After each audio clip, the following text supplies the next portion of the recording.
Our next speaker, Mr. Roy Beck, is a former journalist and public policy analyst who founded and currently serves as executive director of Numbers USA. Please welcome Roy Beck. How come Dennis Lynch gets the cloud? That was great, wasn't it, just for a short time? How many of you sent an email or fax to stop this amnesty? How many of you made a phone call? Okay, I want to say hundreds of thousands of phone calls went in there. They were not ignored. Don't feel like because the corporations were able to buy off enough votes in the Senate that they didn't make a difference. They did. And that's the reason why this bill is in trouble in the House, because of all the fighting you've done already this year. I want to make sure that you keep up the work, that you go back home, that you involve as many people as possible. Now, I want to tell you a quick little story. When you listen to the Senate debate on the floor, you find out that all of these senators apparently were born in log cabins.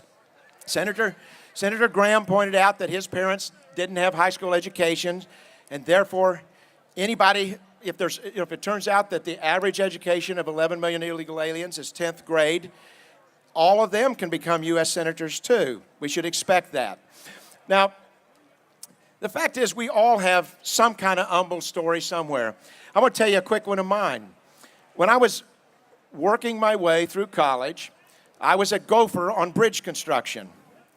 And there were about 5 of us guys that were working our way through college, and every day, the first couple of weeks, the construction workers were just terrible to us. I mean, it wasn't just teasing, they were just merciless. And finally, we were eating lunch one day, and we kind of confronted them. And one by one, the construction workers began saying, "Oh, you think you act like you're one of us now. But the fact is, we're the dirty hand workers, and you're going to be a clean hand worker. When you get out of college, you will never think of us again. We know that our lives are determined by the people who are the clean hand workers.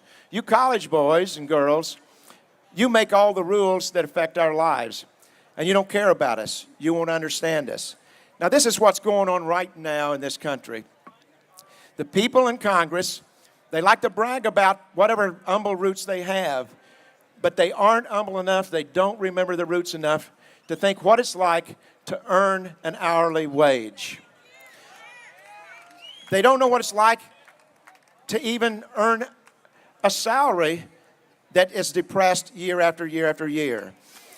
What we have to do to kill this bill, but not just kill this bill, but to fulfill the dream, the vision of Barbara Jordan and her commission to reduce immigration, to stop illegal immigration, is we have to help educate and inform the American workers. The wage earners have got to be part of this. We've got to get all the wage earners in this country to understand 30 years of wage depression for those without a college degree. 30 years. Who's going to stand up for them? We've got to do that.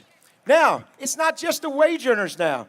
You know what the studies have shown. Of those college graduates that have been under the age of 30, over 50% either have no job at all or have a job that does not require a degree. These guys over in the Senate are saying we've got a shortage of smart college kids, and yet they're debating about how much to subsidize their loans. The best thing that the college kids needs for their loans is to have a job. So I just want to make the point that Leah and this leadership council have done a wonderful job today to focus on one of several very important issues for us. But this issue, I believe, is the one that we have to really focus on this year. We have to convince the wage earners of this country, the young, out-of-work college kids, that their future depends on our movement defeating this amnesty, defeating this doubling of immigration, passing immigration enforcement, returning this country to a tight labor market that respects the American workers for all they do. Thanks for all that you do.